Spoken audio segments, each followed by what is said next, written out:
Hello बच्चों, कैसे हो सभी। उम्मीद करता हूं सारे स्वस्थ हैं। बच्चों, इस बार जो अर्धवार्षिक परीक्षा का पेपर होगा उससे पहले मैंने अर्धवार्षिक परीक्षा का एक पेपर सेट किया है। उम्मीद करूंगा कि इस पेपर के इर्द गिर्द ही सारे क्वेश्चंस आने वाले हैं। आप हर एक क्वेश्चंस को ध्यान से समझने का प्रयास करना। तो स्टार्ट करते हैं अपना आज का पहला क्वेश्चन। क्वेश्चन क्या है देखो, वस्तुनिष्ठ प्रश्न है और ये बच्चों आते कितने हैं 15। कितने आएंगे 15 आएंगे। पहला क्वेश्चन क्या है, 12 और 15 का लेसअप है। लेसअप का मतलब क्या हो गया एलसीएम। मैसअप है, मैसा का मतलब क्या हो गया एचसीएफ। क्या होगा हमारे पास में ऑप्शन है। बच्चों पहले हमें यह पता होना चाहिए कि हम एलसीएम और एचसीएफ कैसे निकालते हैं। तो मैंने आपको जब टॉपिक पढ़ाया था उसमें बताया था कि एलसीएम और एचसीएफ अभाज्य गुणनखंड विधि से निकाल सकते हैं। देखो इस प्रकार, पहली संख्या क्या है 12 और दूसरी संख्या हमारे पास में क्या है 15। 12 में किसका भाग जाएगा, आपका जवाब आएगा सर 2 का। कितनी बार 6 बार। फिर किसका भाग देंगे सर 2 का। कितनी बार 3 बार। अब किसका भाग देंगे 3 का। कितनी बार जाएगा 1 बार। ऐसे ही अगर 15 की बात करूं तो 15 में सबसे पहले भाग किसका जाएगा 3 का। कितनी बार जाएगा 5 बार। और 5 में किसका भाग जाएगा 5 का। कितनी बार 1 बार। क्या लिख सकते हैं सर, लिख सकते हैं कि 12 बराबर 2 गुणा 2 गुणा 3। क्या लिख सकते हैं 2 गुणा 2 गुणा 3। और 15 बराबर क्या लिख सकते हैं 3 गुणा 5। अब मैंने क्वेश्चन से बताए थे तब क्या बताया था कि जब हम एचसीएफ निकालते हैं इसका मतलब है कि इन दोनों में कॉमन कौन है। तो इन दोनों में कॉमन कौन है, इसमें भी 3 आ रहा है और इसमें भी क्या आ रहा है 3। तो दोनों में कॉमन कौन हो गया 3, वही क्या होगा एचसीएफ होगा। अब एचसीएफ को हटा दो, कहने का मतलब मान लो मैंने इसको हटा दिया तो बचेगा वो क्या है एलसीएम। एलसीएम को कैसे लिखोगे, यहां कितना 2, फिर कितना 2, इसको हमने हटा दिया तो यहां कितना आएगा 3 और यहां कितना आया 5। गुणा करके देखें तो 5 3 15, 15 दूनी 30, 30 दूनी कितना हो गया 60। एलसीएम कितना है 60 और एचसीएफ कितना है 3। जिस ऑप्शन में मैच होगा वही अपना फाइनल आंसर। तो पहले ऑप्शन में एलसीएम कितना है 60 और एचसीएफ कितना है 3, इसका मतलब अपना पहला ऑप्शन ही क्या होगा सही होगा। बच्चों हो सकता है कि एग्जाम में 12 और 15 की जगह 20 और 25 आ जाए, लेकिन इस पैटर्न पे बच्चों क्वेश्चंस बनने वाला है, इस बात का आप लोग ध्यान रखेंगे। बढ़ेंगे अगले क्वेश्चंस की ओर। अगला क्वेश्चन क्या है अपना देखो, अगला क्वेश्चन है यदि 2x प्लस वाई बराबर 6 तो इसको संतुष्ट करने वाला युग्म क्या है। मतलब इन ऑप्शंस के अकॉर्डिंग अगर हम यहां वैल्यू रखें तो हमारे पास में क्या आना चाहिए बच्चों 6 आना चाहिए। कहने का मतलब यह है कि लेफ्ट हैंड साइड और राइट हैंड साइड दोनों क्या होनी चाहिए बराबर होनी चाहिए। तो हम क्या करेंगे ऑप्शन रखने का प्रयास करेंगे। इसमें जो पहला मान है वो क्या है x और दूसरा मान किसका है y का, हम यहां रखेंगे तो क्या आएगा 2 गुणा x का मान कितना है 1 प्लस y का मान कितना है 2। 2 को 1 से गुणा करेंगे कितना आएगा 2 प्लस कितना आएगा 2 और 2 और 2 कितने हो गए 4, लेकिन इसके बराबर में कितना है 6। तो ये ऑप्शन तो क्या हो गया बच्चों गलत हो गया। अगले ऑप्शन पे चर्चा करें तो 2 गुणा क्या आएगा 2 गुणा आएगा 2 प्लस y का मान भी कितना है 2। 2 को 2 से गुणा करेंगे कितना होगा 4 और 4 में 2 जोड़ेंगे तो कितना होगा 6 और इसमें 6 आ गया और यहां भी कितना है बच्चों 6। इसका मतलब क्या हुआ ये जो अपना 2 नंबर वाला ऑप्शन है ये ऑप्शन क्या होगा सही होगा। बोलो ये क्वेश्चन आपको समझ में आया ना। ठीक है, तो बढ़ते हैं बच्चों अगले क्वेश्चन की ओर। अगला क्वेश्चन अपना क्या है देखो, अगला क्वेश्चन है साइन 45 प्लस कोस 45 का मान क्या होगा। अगला क्वेश्चन क्या है बच्चों साइन 45 प्लस कोस 45 का मान क्या होगा। अब अगर हम बात करें सारणी की तो सारणी के अकॉर्डिंग साइन 45 का मान क्या होता है 1/√2। कोस 45 का मान भी कितना होता है 1/√2। दोनों को जोड़ेंगे तो लघुत्तम कितना आएगा √2। √2 का √2 में भाग देंगे कितनी बार 1 बार और 1 को 1 से गुणा करेंगे क्या आएगा 1। ऐसे ही यहां भी क्या आ जाएगा 1 और 1 कितना हो गया 2 और 2 बटे क्या आ गया √2। अब क्या करें, अब सर इसका परमेकरण करें। परमेकरण करेंगे तो ऊपर भी किससे गुणा करोगे √2 से, और नीचे भी किससे गुणा करोगे √2 से। क्या होगा, क्या होगा √2 ये दोनों गुणा होकर क्या बना लेंगे, ये दोनों गुणा होकर 2 बना लेंगे। 2 से क्या हो जाएगा 2 कैंसिल, और अपने पास में बचेगा क्या √2। और किस ऑप्शन में √2 है, ऑप्शन नंबर C। तो इस क्वेश्चन का अपने पास में आंसर क्या हो गया, इस क्वेश्चन का आंसर हो गया C। बोलो कोई दिक्कत है किसी को, बताओ बच्चों किसी को कोई दिक्कत है क्या, नहीं है ना। अगर दिक्कत नहीं है तो फिर बढ़ते हैं अपने अगले क्वेश्चन की ओर। देखो फिर अगला क्वेश्चन, क्वेश्चन नंबर 4। क्या है क्वेश्चन, क्वेश्चन है अपना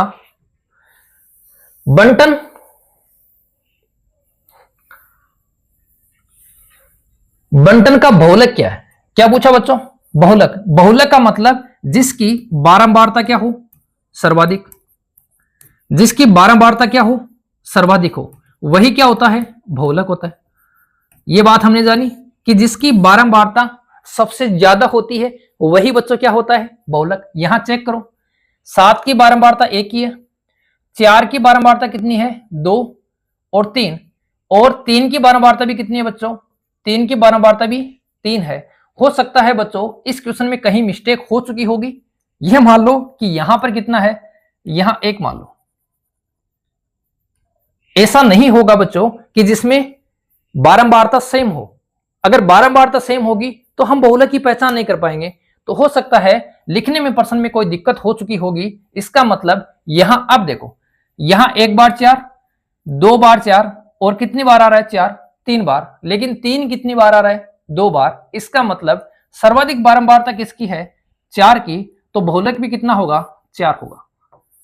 बहुलक भी कितना हो जाएगा बच्चों 4 हो जाएगा। यह बात बच्चों हमेशा ध्यान रखना, जिसकी बारंबारता सबसे ज्यादा होगी वही क्या होगा बहुलक होगा। ठीक है, बढ़े अगले क्वेश्चन की ओर, बढ़े। तो फिर देखो क्वेश्चन नंबर 5 क्या है क्वेश्चन बच्चों, साथ साथ आप लोग स्क्रीनशॉट लेते जाना। देखो क्वेश्चन नंबर 5 क्या है, क्वेश्चन नंबर 5 है एक पासे को एक बार फेंका जाता है, एक पासे को एक बार फेंका जाता है, अभाज्य संख्या प्राप्त करने की प्रायिकता क्या है। अभाज्य संख्या प्राप्त करने की प्रायिकता क्या है बच्चों, यह है अपना क्वेश्चन। तो देखो फिर एक पासे को एक बार फेंकने पर अभाज्य संख्या, बच्चों पासे की स्थिति क्या बनती है। सर पासे को एक बार फेंकते हैं तब हमारे पास में 1 भी आ सकता है, 2 भी आ सकता है, 3 भी आ सकता है, 4, 5 और 6 ये संख्याएं आ सकती हैं। क्या बच्चों बताओ 7 आ सकता है। अगर आपसे एक क्वेश्चन पूछा जाए कि एक पासे को एक बार फेंकने पर 7 आने की प्रायिकता, क्या पूछा 7 आने की प्रायिकता, तो बताओ बच्चों 7 आने की प्रायिकता क्या होगी। आपका जवाब आना चाहिए सर ये तो पॉसिबल ही नहीं है। और जब ये पॉसिबल नहीं है इसका मतलब ये घटना कैसी है अनिश्चित घटना, और अनिश्चित घटना की प्रायिकता क्या होती है 0। अनिश्चित घटना की प्रायिकता क्या होती है, अनिश्चित घटना की प्रायिकता क्या होती है बच्चों 0। सही है, अनिश्चित घटना की प्रायिकता क्या होगी 0 होगी। सबको पता है, बताओ सबको पता है क्या। हाँ सर सबको पता है। ठीक है, तो देखो फिर एक पासे को एक बार फेंका जाता है तो अभाज्य संख्या आने की प्रायिकता, पासे में स्थिति यही बनती है ना। अभाज्य संख्या कौन सी है, एक तो 2, एक 3 और एक 5 क्या है अभाज्य संख्या। अब आपके दिमाग में एक प्रश्न आना चाहिए कि सर अभाज्य संख्या है कितनी, बोलो है कितनी, तो कितनी है 3।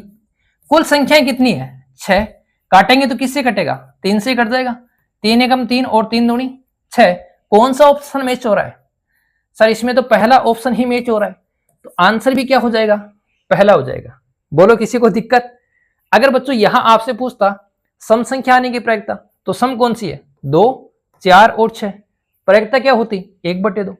विषम संख्या की तो 1, 3, 5, तो प्रायिकता क्या होती बताओ 1/2। लेकिन अगर यहां क्वेश्चन में आपसे पूछता भाज्य संख्या, कैसी संख्या, भाज्य संख्या। तो यहां भाज्य संख्या कौन सी है, एक तो 4 है और एक कितनी है 6। तो भाज्य संख्या अपने पास में कितनी है 2, और प्रायिकता क्या हो जाएगी 2/6, काटेंगे तो क्या आएगा बच्चों 1/3। तो सम संख्या, विषम संख्या, अभाज्य संख्या, तीनों की प्रायिकता क्या है, सेम है। लेकिन भाज्य संख्या की प्रायिकता बच्चों क्या होगी 1/3 होगी, इस बात का ध्यान रखना। बढ़े अगले क्वेश्चन की ओर, जल्दी स्क्रीनशॉट लो। देखो भैया क्वेश्चन नंबर 6, क्वेश्चन नंबर 6 क्या है,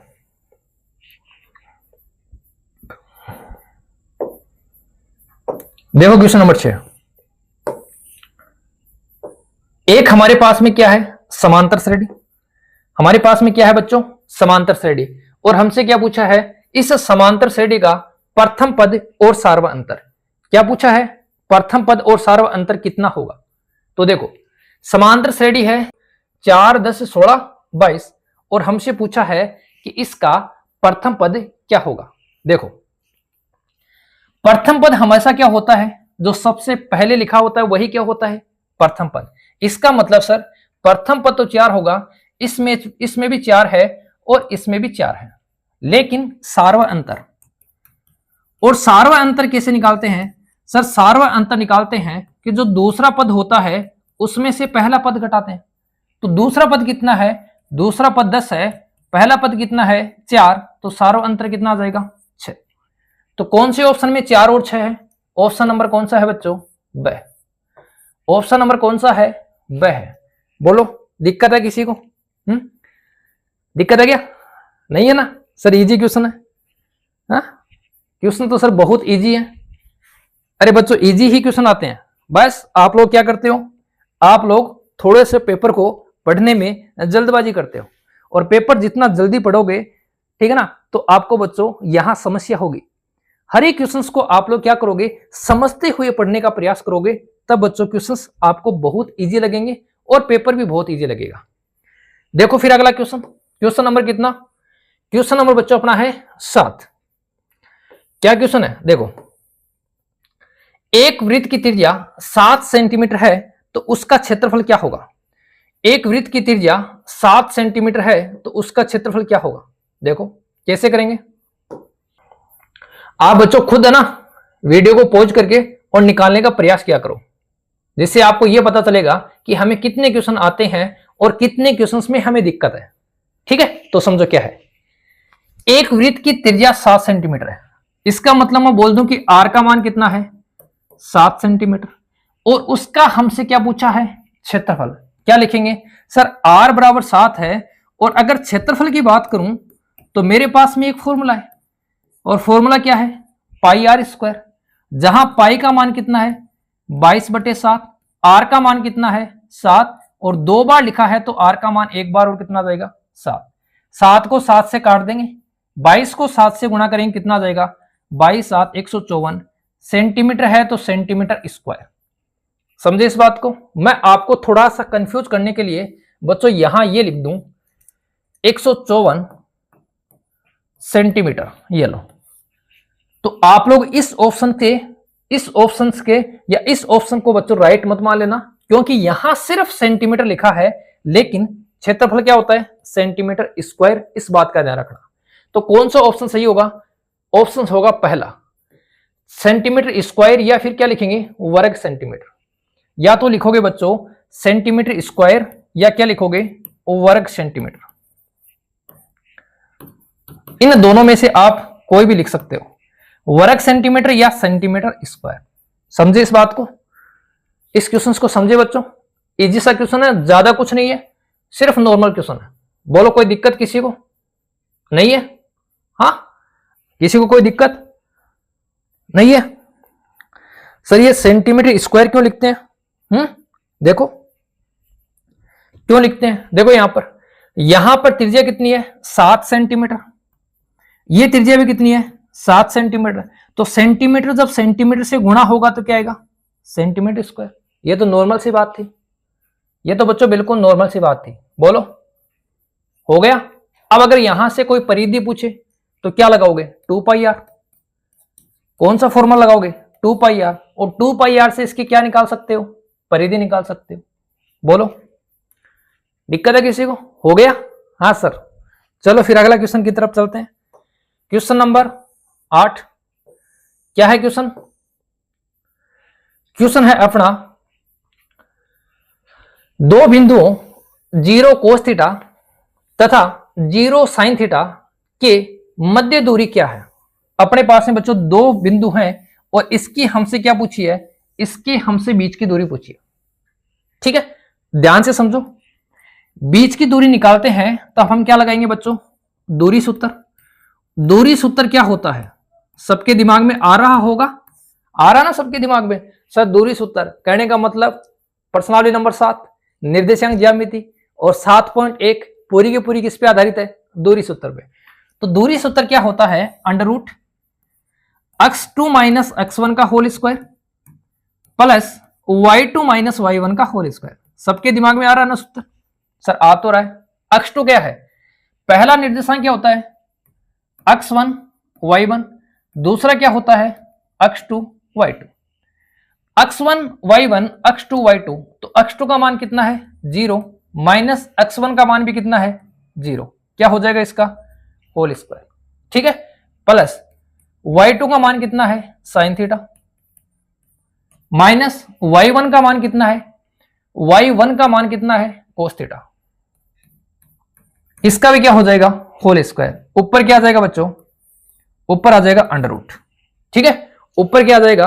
अंडर रूट। अब देखो इसको सरल करेंगे तो ये तो पूरा का पूरा 0 हो जाएगा, यहां बचेगा sine theta minus cos theta, और इसका क्या होगा? स्क्वायर, और साथ में क्या आ जाएगा? Under root. अब स्क्वायर और अंडर रूट दोनों एक साथ हैं, इसका मतलब क्या होगा?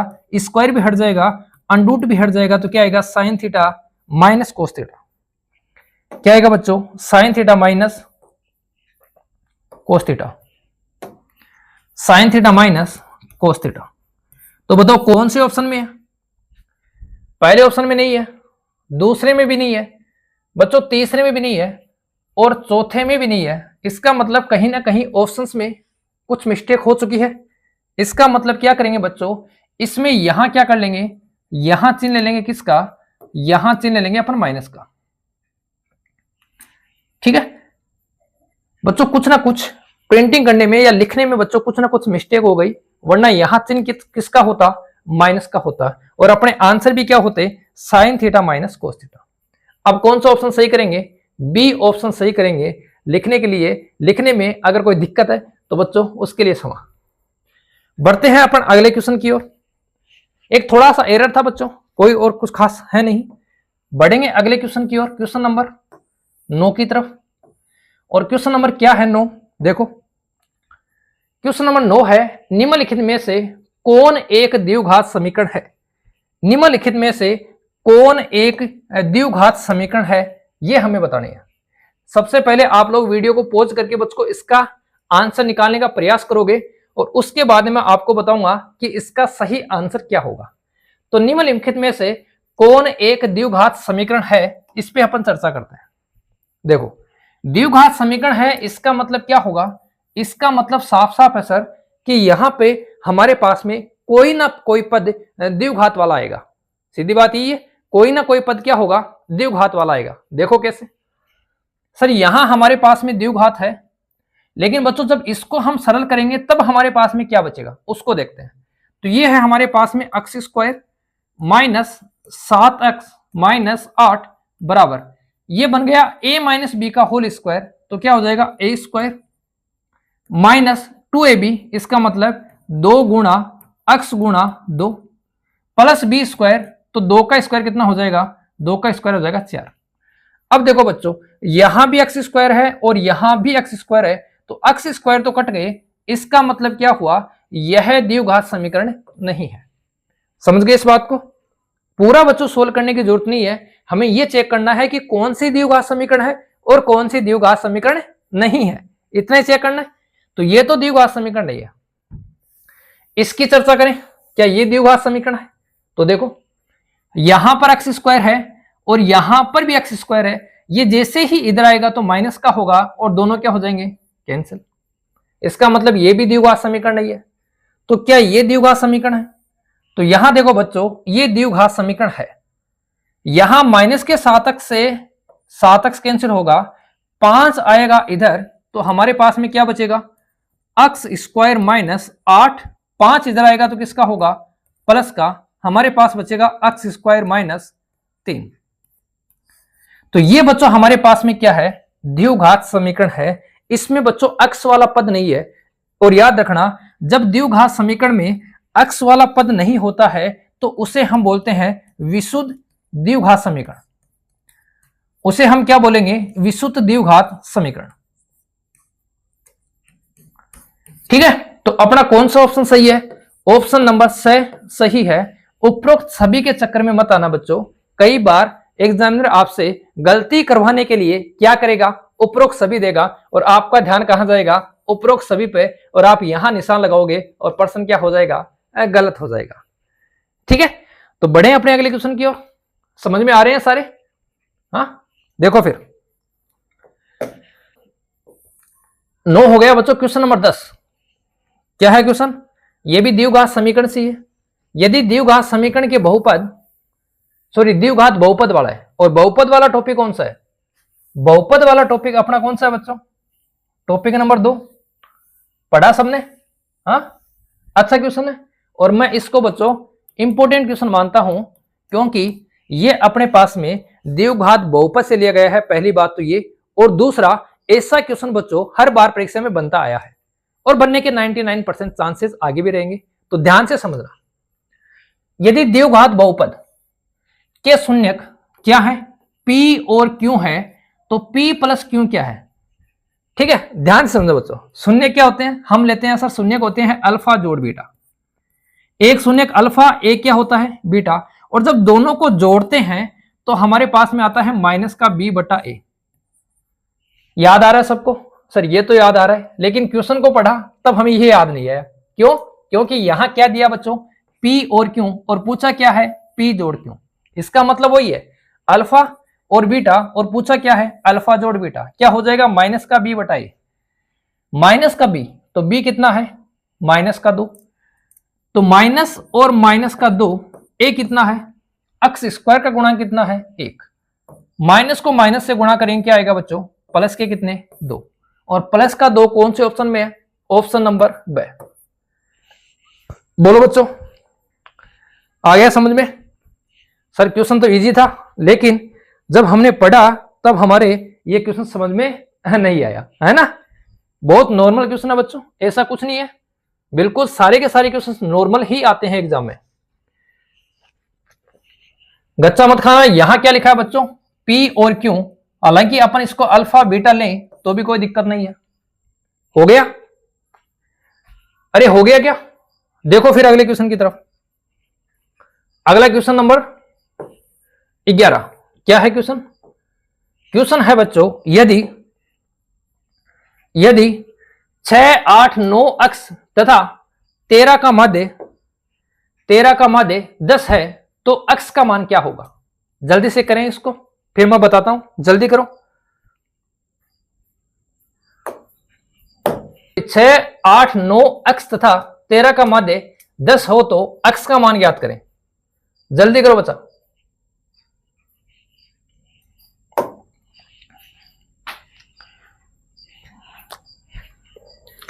देखो फिर क्या दिया हुआ है? सर माध्य दिया हुआ है।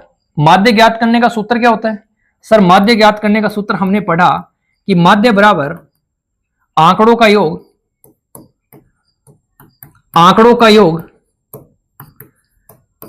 बटे आंकड़ों की संख्या। यही पढ़ा सर, सूत्र हमने यही पढ़ा। तो आंकड़ों का योग कीजिए। आंकड़े कौन कौन से हैं? एक है 6, 8, फिर कितना है? 9, फिर कितना है? अक्ष, और फिर कितना है? 13। आंकड़ों का योग गिनो कितने हैं? 1, 2, 3, 4, 5। कितने हैं? 5। और इनका माध्य कितना दे रखा है? इनका माध्य दिया हुआ है, माध्य के नीचे लिख दो, माध्य कितना है? 10। ये इसके नीचे 5 है, इसके नीचे क्या मान लोगे? 1। वज्र गुणा करोगे तो 10 गुणा होगा 5 से, तो कितना बन जाएगा? 50 बराबर 6 और 8 कितने हो गए? 14, 14 और 9 कितने हो गए 23, 23 और 13, 23 और 3 हो गए 26, 26 और 10 कितने हो गए 36। तो क्या लिख सकता हूं x प्लस 36। इस 36 को हम इधर लेके आएंगे तो किसका हो जाएगा माइनस का। तो x बराबर क्या आ जाएगा 50 माइनस 36 बराबर कितना 14। तो यहां अपने ऑप्शन कौन सा सही है, ऑप्शन नंबर कौन सा सही है बच्चों, स ऑप्शन सही है।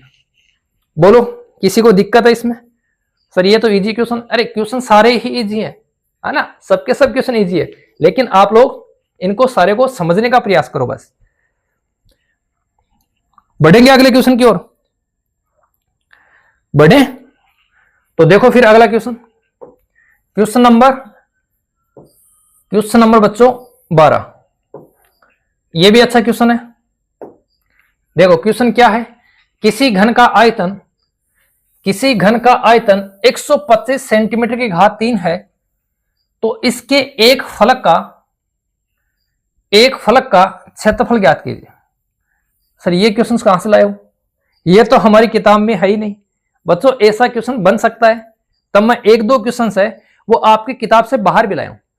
हो सकता है कि ऐसा क्वेश्चन आपसे पूछा जाए। देखो क्या करोगे, यहां दिया हुआ है घन का आयतन कितना 125 सेंटीमीटर घन, और हमसे पूछा एक फलक का क्षेत्रफल। घन की एक फलक कैसी होती है बताओ, वर्ग की जैसी होती है ना, है ना, वर्ग की जैसी होती है। इसका मतलब हमसे पूछा है वर्ग का क्षेत्रफल, लेकिन वर्ग की भुजा तो है नहीं, तो घन की भुजा ही क्या होगी वर्ग की भुजा। तो कैसे निकालेंगे, देखो आयतन दे रखा है 125 की घात 3, और हमारे पास में जो आयतन का फॉर्मूला होता है वो क्या होता है, a की घात 3 बराबर कितना 125। 125 को क्या लिख सकते हैं 5 की घात 3 लिख सकते हो क्या, लिख सकते हैं। यहां भी घात 3 है, यहां भी क्या है घात 3 है, इसका मतलब a का मान कितना हो गया 5। a का मान बोले तो भुजा की लंबाई कितनी आ गई 5। क्षेत्रफल क्या होता है वर्ग का, सर क्षेत्रफल होता है भुजा गुणा भुजा, यही होता है क्या भुजा गुणा भुजा। तो 5 को किससे गुणा कर दोगे 5 से, बराबर कितना आ जाएगा 25। सेंटीमीटर स्क्वायर लगाना ना भूले। तो ऑप्शन कौन सा सही है, सर ये तो पहला ऑप्शन ही क्या है सही है। बताओ दिक्कत है, सर ये तो बहुत इजी क्वेश्चन है और हम इन सारे क्वेश्चनों को कर पा रहे हैं, सही है। बढ़े अगले क्वेश्चन की ओर, क्वेश्चन नंबर 13। देखो फिर क्वेश्चन नंबर 13 क्या है, यह पूछा है अक्ष पर स्थित किसी बिंदु की कोटि क्या होती है।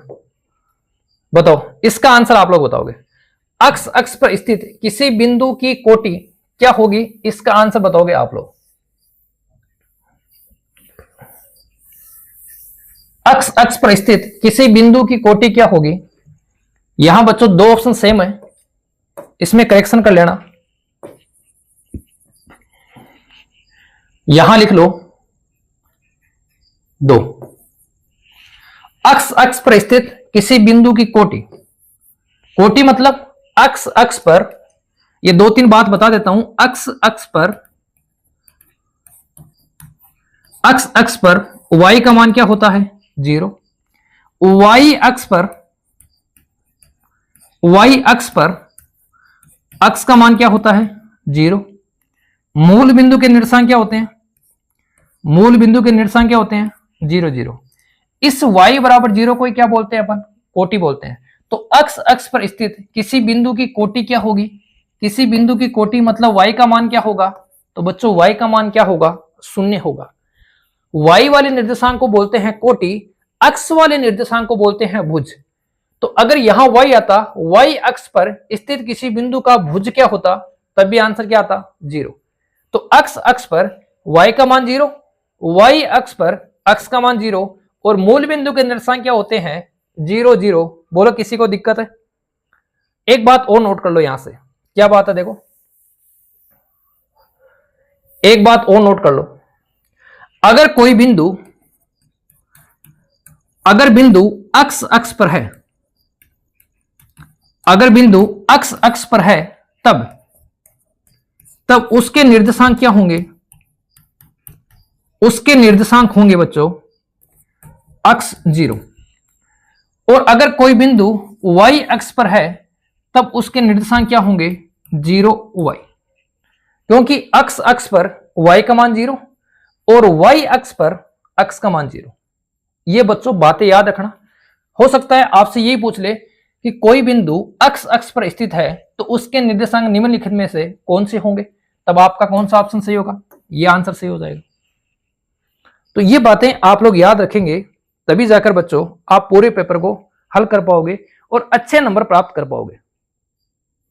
ठीक है, बढ़े अगले क्वेश्चन की ओर। क्वेश्चन नंबर 14 देखो फिर अगला क्वेश्चन क्या है।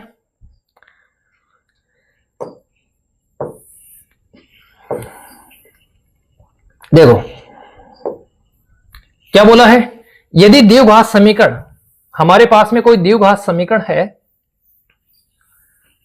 सारे क्वेश्चनों को बच्चों में थोड़ा सा स्पीड से बताने का प्रयास कर रहा हूं, क्योंकि एग्जाम में बच्चों हमारे पास में समय होता है 3 घंटे और उसी के अकॉर्डिंग मैंने पूरे पेपर को सेट किया है और उसको हम 3 घंटे के अंदर करने का प्रयास करेंगे।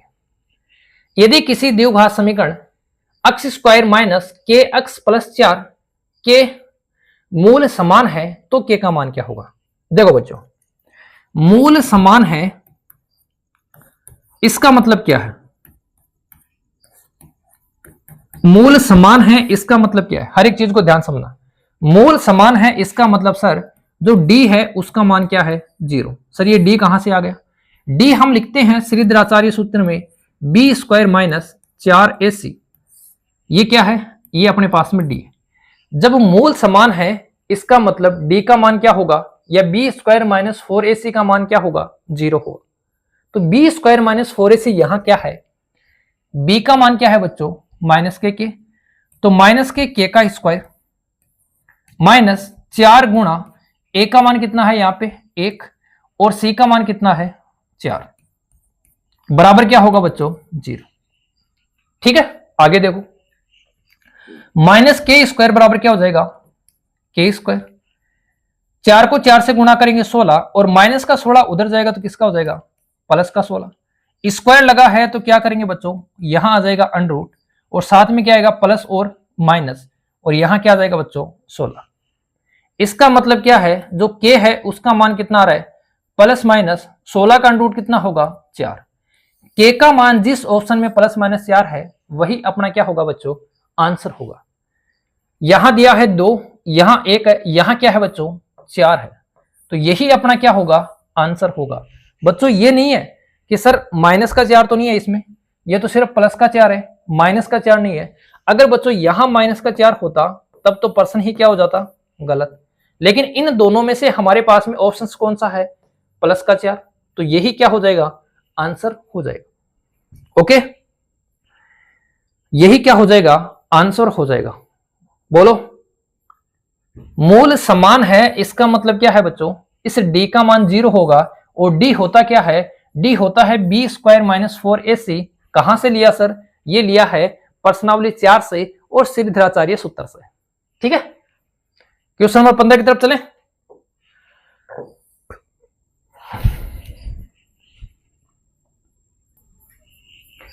तो देखो फिर 15 नंबर क्वेश्चन देखो, इसने बोला है प्रथम पांच विषम संख्याओं का माध्य, प्रथम 5 विषम संख्याओं का माध्य। बच्चों क्वेश्चन अच्छा है कि हमसे पूछा है कि प्रथम 5 विषम संख्याओं का माध्य क्या हुआ। पहले तो आपको पता होनी चाहिए कि विषम संख्याएं हैं कौन सी। तो विषम संख्याएं कौन सी हो जाएगी, एक हो जाएगी 1, उसके बाद में क्या होगी 3, उसके बाद में 5, फिर क्या होगी 7 और फिर क्या होगी 9। इनका हमसे माध्य पूछा है तो बच्चों सबको जोड़ेंगे और किसका भाग देंगे 5 का। लेकिन बच्चों ये हमारे पास में शुरू से 1 से स्टार्ट हो रही हैं और संख्याओं का पैटर्न क्या है विषम संख्याएं, तो इनका जो बीच का मान है वही क्या होगा माध्य होगा। तो ऑप्शन कौन सा सही है, स ऑप्शन सही है। ऐसे भी देख सकते हो 9 और 7 कितने हो गए 16, 16 और 5 कितने हो गए 21, 21 और 3 24, 24 और 1 कितने हो गए 25, और 25 में भाग किसका देंगे 5 का, आंसर कितना आएगा 5। इस क्वेश्चन का आंसर कौन सा है ऑप्शन नंबर से। इजी है ना? बढ़े अगले क्वेश्चन की ओर।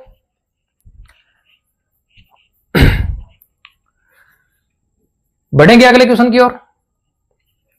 तो देखो फिर अगला क्वेश्चन, क्वेश्चन नंबर 2। और क्वेश्चन नंबर 2 में पहला क्वेश्चन क्या है? रिक्त स्थान की पूर्ति कीजिए। क्या क्वेश्चन है बच्चों? रिक्त स्थान की पूर्ति कीजिए। सभी वृत्त होते हैं। थोड़ा सा समझ लेना बच्चों, ये 6 की प्रश्नावली का टॉपिक है, 6 की प्रश्नावली से लिया गया क्वेश्चन है।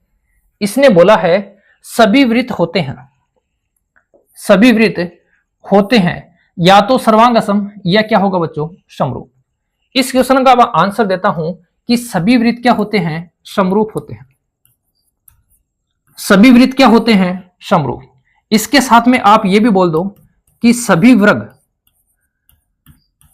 भी क्या होते हैं? सभी वर्ग भी क्या होते हैं बच्चों?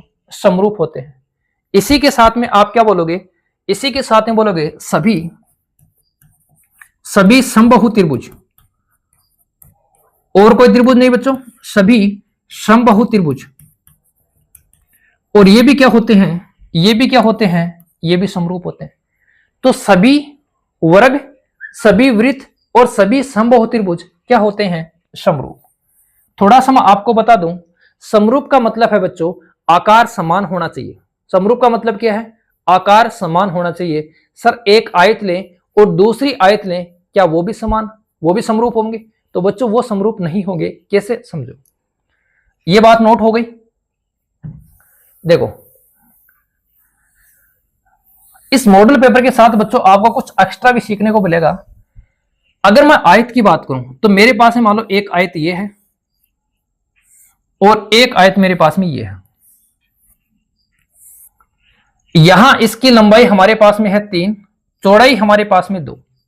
इसकी लंबाई है 4 और चौड़ाई हमारे पास में है 3। अब क्या ये दोनों समरूप है? सर ये भी आयत है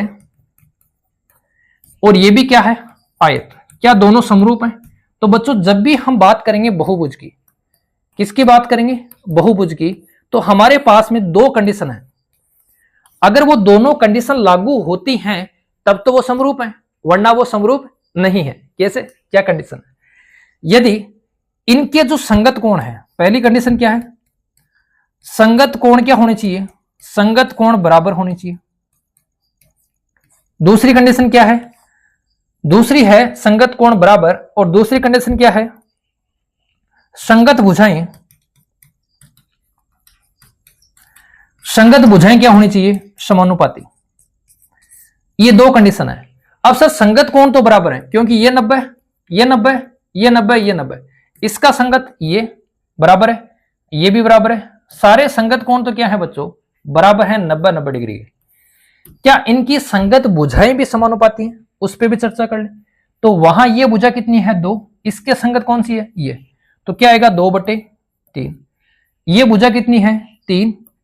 और ये कितनी है? 4। क्या इन दोनों का अनुपात बराबर है? क्या आपका जवाब आएगा सर इनका अनुपात बराबर नहीं है। और जब अनुपात बराबर नहीं है, एक कंडीशन को फॉलो कर रहे हैं, दूसरी कंडीशन को फॉलो नहीं कर रहे हैं, इसका मतलब बच्चों ये समरूप, ये क्या नहीं होंगे? ये समरूप नहीं होंगे, समरूप नहीं होंगे।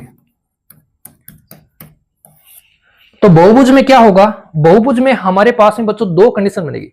दोबारा सुन लो, पहली कंडीशन संगत कोण क्या होनी चाहिए? बराबर होनी चाहिए। और दूसरी कंडीशन संगत भुजाएं कैसी होनी चाहिए? समानुपाती होनी चाहिए। अगर दोनों कंडीशन लागू हो गई तो दोनों आकृतियां क्या होंगी? समरूप होंगी। ओके, बढ़े फिर अगले क्वेश्चन की ओर।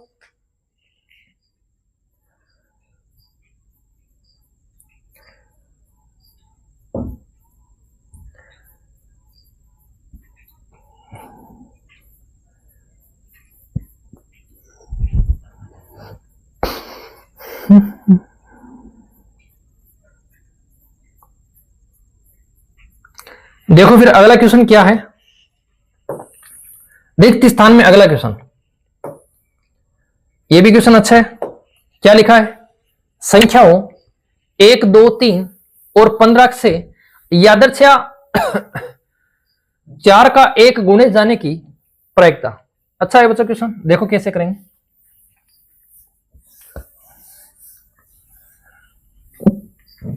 देखो संख्याओं 1, 2, 3 और 15 से 4 का कोई गुणज चुने जाने की प्रायिकता क्या होगी। तो बच्चों पहले तो हमें यह पता होनी चाहिए कि 1 से लेकर 15 तक 4 के गुणज कौन कौन से होंगे। पहले तो यही पता होना चाहिए कि गुणज क्या है।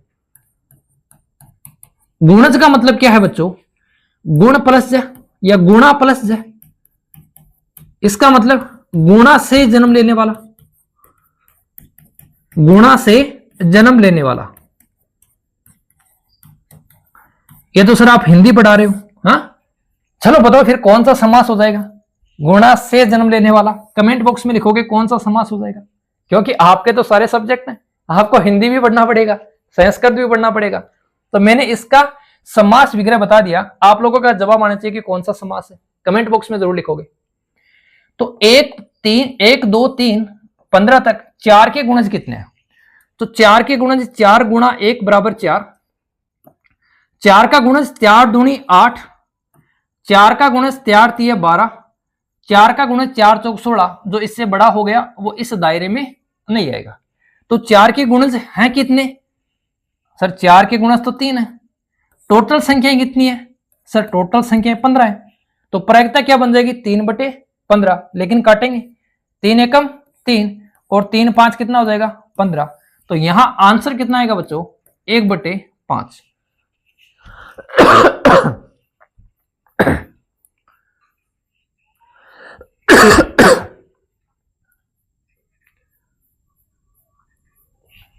बोलो किसी को कोई दिक्कत है क्या। बढ़े फिर अगले क्वेश्चन की ओर। देखो फिर क्वेश्चन नंबर इसी में तीसरा क्वेश्चन क्या है। एक निश्चित घटना की प्रायिकता, एक निश्चित घटना की प्रायिकता होती है। बच्चों यहां से हम 2-3 बातें जानेंगे। अगर निश्चित घटना है इसका मतलब उसके घटने की संभावना 100% है, और ऐसी घटना जिसकी घटने की संभावना 100% है उसकी प्रायिकता क्या होती है, उसकी प्रायिकता होती है 1। तो निश्चित घटना की प्रायिकता कितनी होगी 1 होगी। अनिश्चित घटना की प्रायिकता कितनी होगी, अनिश्चित घटना की प्रायिकता कितनी होगी 0। दोनों प्रायिकता को योग करने का मतलब घटने वाली घटने की प्लस नहीं घटने की, घटने की प्रायिकता प्लस नहीं घटने की प्रायिकता, और इन दोनों का योग कितना होता है 1 होता है। एक बात और जाने, जब भी हम प्रायिकता की बात करेंगे तो प्रायिकता हमेशा 0 से क्या होगी बड़ी, प्रायिकता हमेशा 0 से क्या होगी बड़ी और 1 से क्या होगी छोटी। तो प्रायिकता हमेशा 0 से बड़ी होगी और 1 से छोटी होगी। क्वेश्चन 1 था लेकिन मैंने आपको 4 क्वेश्चन बताए। अगर हमारे पास में निश्चित घटना है तो प्रायिकता क्या होगी 1।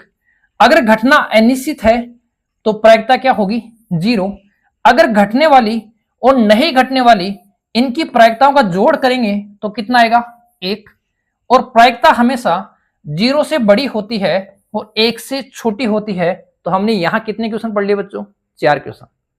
बढ़े अगले क्वेश्चन की ओर, हाँ बढ़े क्या।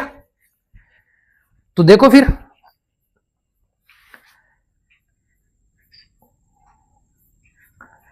फिर अगला क्वेश्चन नंबर इसमें 4।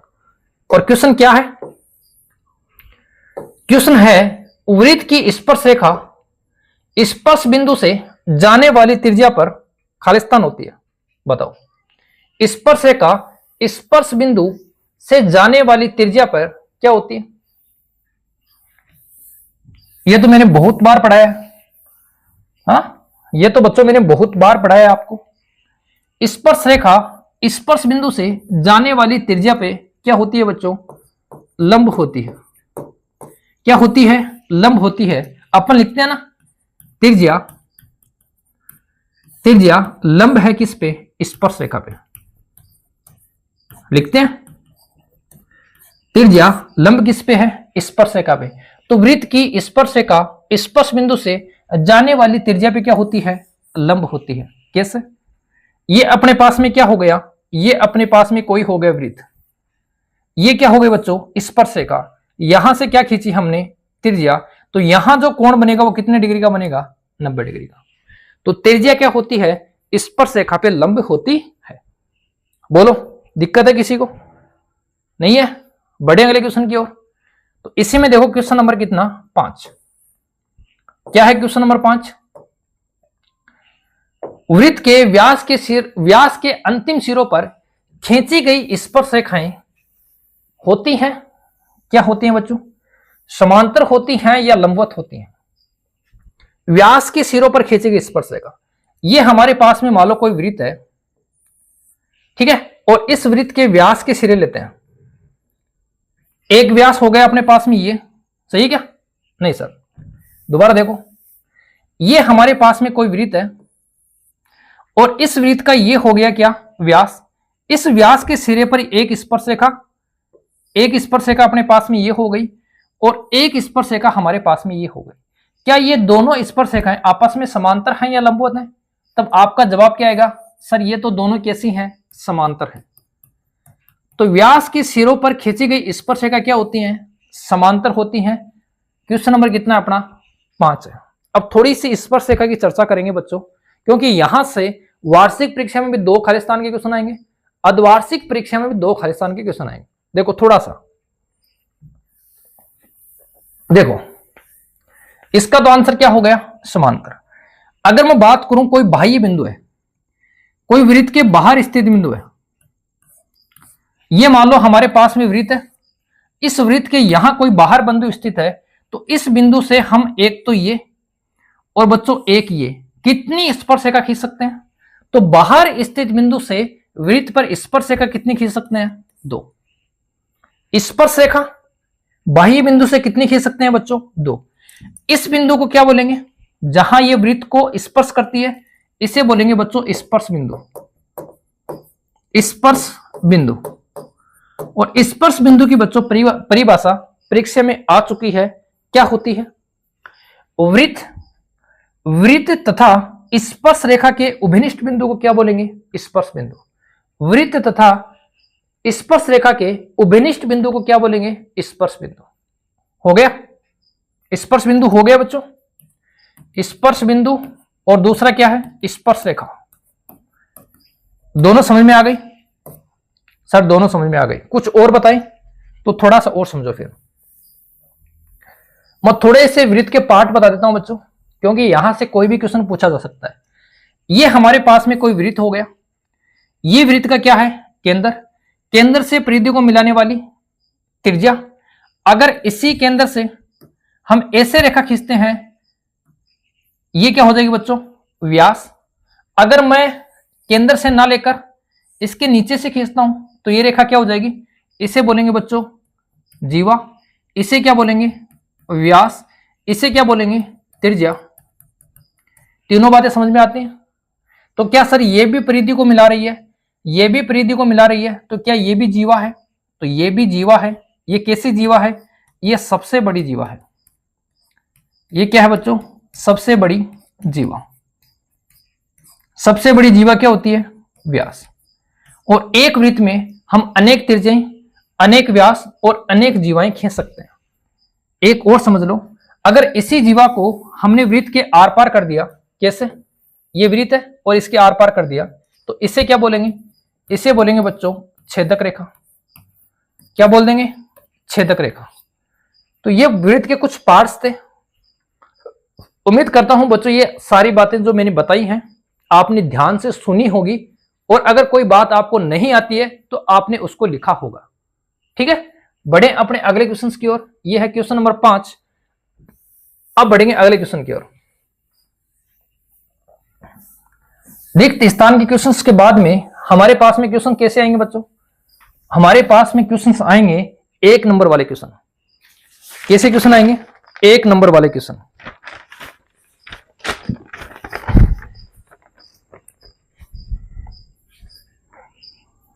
तो पहला देखो अपना पास में 1 नंबर वाला क्वेश्चन कौन सा है? अति लघुत्तम प्रश्न। और क्वेश्चन क्या है, 210 और 55 का महत्तम समापवर्तक मतलब एचसीएफ ज्ञात कीजिए। बताओ, सारे बताएंगे। कौन सी विधि से ज्ञात करेंगे, कौन सी प्रश्नावली का क्वेश्चन है और कौन सी विधि का हम यहां यूज करने वाले हैं, सभी बताएंगे। 210 और 55 का एचसीएफ ज्ञात करना है। बताओ कैसे ज्ञात करेंगे, बताओ। सर अभाज्य गुणनखंड विधि से कर लें, हाँ कर सकते हैं।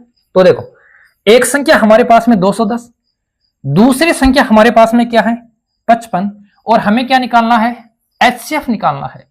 तो क्या लिखेंगे, ये तो आ गया अपना कितना 210 और ये कितना आ गया 55। 210 में किसका भाग जाएगा, बताओ जल्दी बताओ। 210 में किसका भाग जाएगा, सर 210 में भाग जाएगा 5 का। किसका भाग जाएगा, सर 210 में भाग जाएगा 5 का। क्या 2 का नहीं जाएगा, सर 2 का भी जाएगा।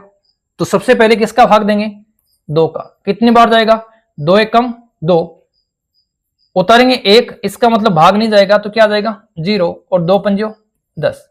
अब किसका भाग देंगे, सर अब भाग दे सकते हैं अपन 3 का। किसका भाग दे सकते हैं, 3 का। तो चलो 3 का भाग देंगे, कितना आएगा, 3 तिये 9, बचेगा 1 और 3 पंजो 15। अब किसका भाग देंगे, 5 का। 5 7 35। अब किसका भाग देंगे, 7 का। कितनी बार जाएगा, 1 बार जाएगा। ऐसे ही इधर देखो, किसका भाग जाएगा 55 में, सर 55 में तो भाग जाएगा 5 का। कितनी बार, 11 बार। 11 में किसका दोगे, 11 का। कितनी बार, 1 बार। तो मैं क्या लिख सकता हूं, मैं लिख सकता हूं 210 बराबर क्या क्या आ जाएगा, 2 गुणा 3 गुणा 5 गुणा 7, और 55 बराबर क्या आ जाएगा 5 गुणा 11।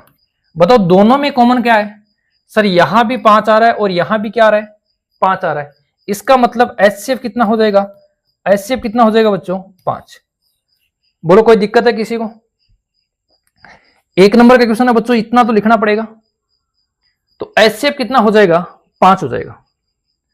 बढ़े अगले क्वेश्चन की ओर। चलो इसमें साथ ही मैं एलसीएम भी बता देता हूं, हालांकि हमसे एलसीएम नहीं पूछा गया है, फिर भी बच्चों आपको एलसीएम और बता देता हूं। तो इस क्वेश्चन में एलसीएम कितना होगा, देखो एचसीएफ कितना है 5, 5 को हटा दो। अब जो बच गया वो क्या है, वो अपना एलसीएम है। एक संख्या हमारे पास में क्या है 2, दूसरी संख्या क्या है 3, तीसरी संख्या क्या है 5, चौथी संख्या क्या है 7, और लास्ट वाली संख्या क्या है 11। सबको गुणा करेंगे तो क्या आ जाएगा, एलसीएम आ जाएगा। एचसीएफ और एलसीएम में क्या होता है, जब हम एचसीएफ को हटा देते हैं तो अब हमारे पास में क्या आएगा, हमारे पास में आएगा एलसीएम। बोलो किसी को दिक्कत है इसमें, बताओ इसमें किसी को कोई दिक्कत,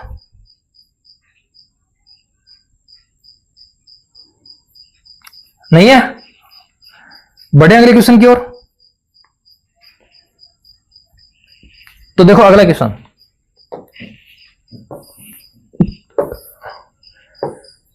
क्वेश्चन है द्विघात समीकरण के मूलों की प्रकृति। क्या बतानी है बच्चों, मूलों की प्रकृति कैसी है, मूलों की प्रकृति बतानी है। पहले तो आपके दिमाग में यह आना चाहिए कि ये क्वेश्चन है किस प्रश्नावली का, और मूलों की प्रकृति हम कैसे ज्ञात करते हैं, ये आपके दिमाग में आना चाहिए।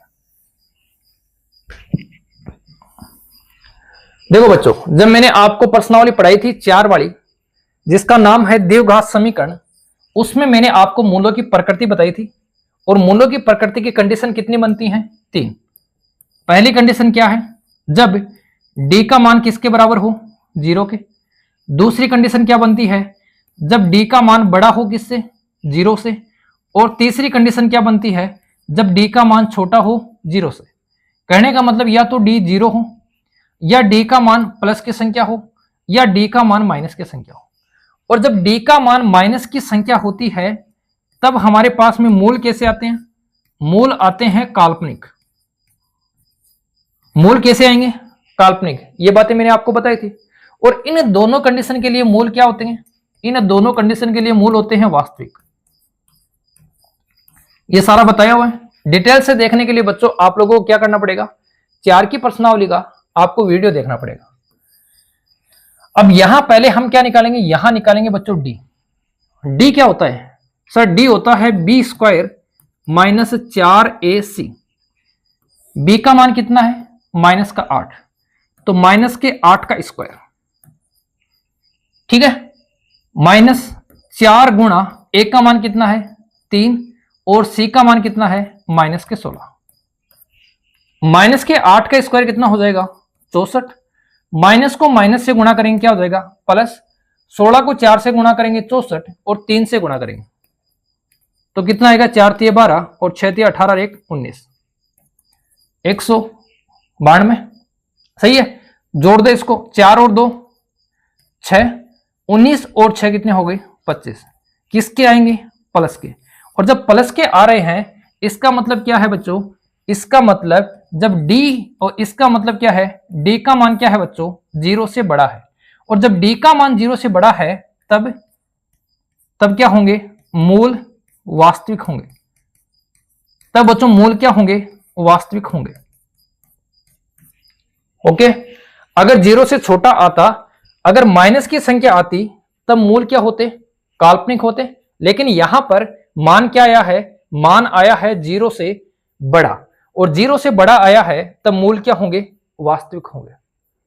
किस प्रश्नावली क्वेश्चन था बच्चों? ये आपके दिमाग में आना चाहिए। यह है प्रश्नावली नंबर 4 का क्वेश्चन। अब बढ़ते हैं अपन अगले क्वेश्चन की तरफ। अगला क्वेश्चन क्या है? देखो, अगला क्वेश्चन है अपने त्रिकोणमिति से, और क्वेश्चन क्या है? Sine square 60 degree plus cos square 30 degree का मान क्या होगा? साइन 60 और कोस 30 दोनों का स्क्वायर दे रखा है, का मान क्या होगा? हम इसको करने का प्रयास करते हैं। सबको सारणी याद हो गई?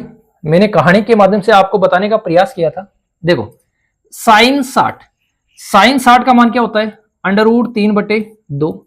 साथ में क्या लगा हुआ है? स्क्वायर, तो स्क्वायर लगा देंगे। कोस 30 का मान भी क्या होता है?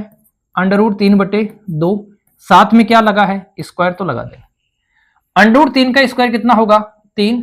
2 का स्क्वायर कितना होगा? 4, प्लस √3 का स्क्वायर 3, 2 का स्क्वायर कितना होगा? 4। लघुत्तम कितने आ जाएंगे? 4। ऊपर हो जाएगा बच्चों 3 + 3 बराबर हो जाएगा 6/4। किसका भाग जा रहा है सर? दोनों में 2 का भाग जा रहा है। यहां 3 और यहां क्या आ जाएगा? 2।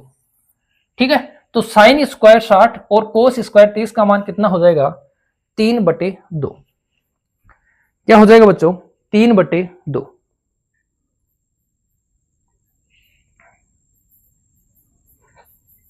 बताओ, किसी को दिक्कत है इसमें? बताओ जल्दी। अगर दिक्कत नहीं है तो बढ़ते हैं अपन अगले क्वेश्चन की ओर।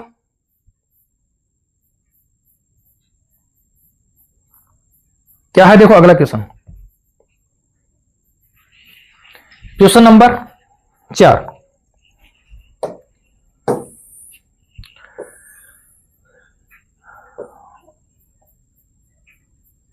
कौन सी प्रश्नावली क्वेश्चन है? पहले तो ये बताओ सारे।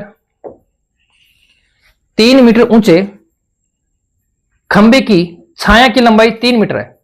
अच्छा, खंबा भी 3 मीटर ऊंचा है और छाया की लंबाई भी कितनी है? 3 मीटर। तो हमसे पूछा है सूर्य का उन्नयन कोण ज्ञात कीजिए। क्या पूछा है? सूर्य का उन्नयन कोण।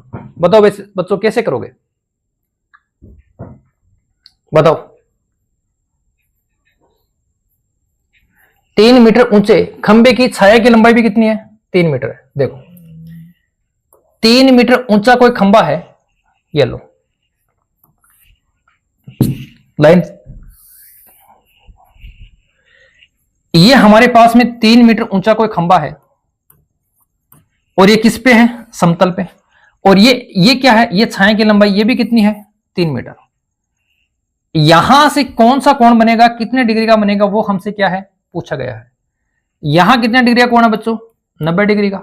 इस बिंदु को क्या मानेंगे? ए। ये क्या हो जाएगा? बी। और ये क्या हो जाएगा? सी। यहां तक किसी को दिक्कत है?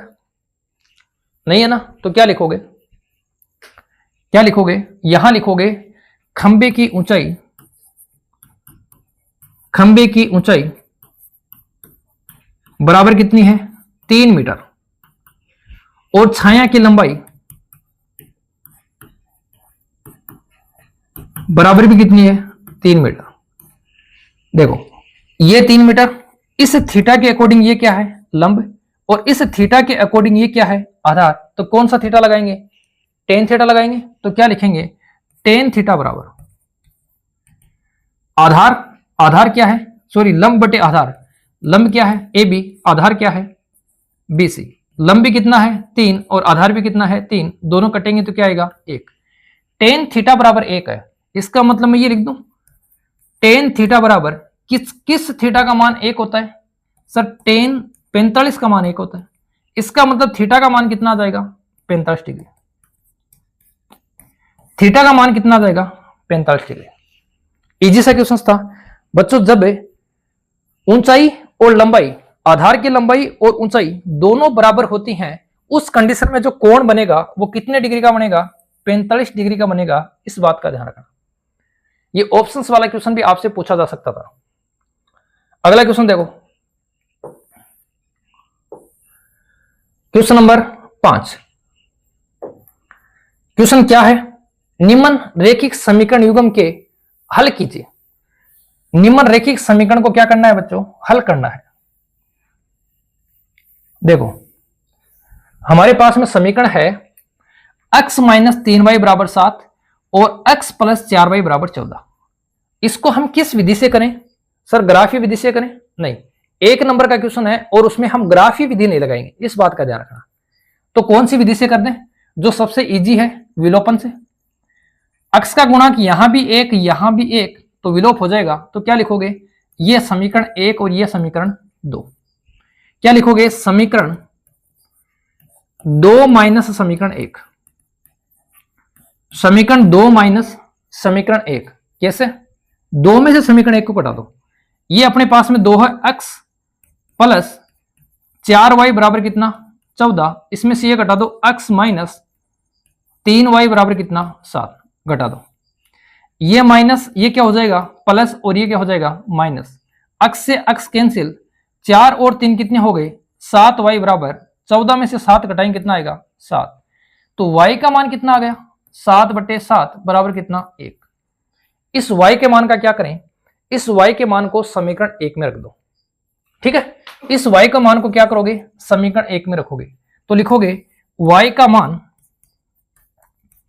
समीकरण 1 में रखने पर, इसमें रखो, क्या आएगा, x माइनस 3 गुणा y की जगह 1 बराबर कितना है 7, तो x बराबर क्या आ जाएगा 7, 3 को 1 से गुणा करेंगे 3, माइनस का उधर जाएगा तो किसका हो जाएगा प्लस का, बराबर कितना हो जाएगा 10। तो बच्चों ये थे आपके अर्धवार्षिक परीक्षा के मॉडल पेपर के एबे सदा वाले क्वेश्चन, रिक्त स्थान वाले क्वेश्चंस और 1 नंबर वाले क्वेश्चंस। बाकी हम 2 नंबर वाले, 3 नंबर और बाकी जैसे भी क्वेश्चंस बनते हैं वो सारे के सारे क्वेश्चंस अपन नेक्स्ट वीडियो में पढ़ने का प्रयास करेंगे। बच्चों हर एक क्वेश्चंस को मैंने बारीकी से बताने का प्रयास किया है, आप लोग हर एक क्वेश्चंस को समझोगे, उसके पीछे लगे कंसेप्ट को समझोगे, तब जाकर बच्चों आप लोग एग्जाम में क्वेश्चंस कर पाओगे। तो आज के लिए इतना ही, बढ़ेंगे अपने नेक्स्ट वीडियो के साथ अगले दिन अगले समय।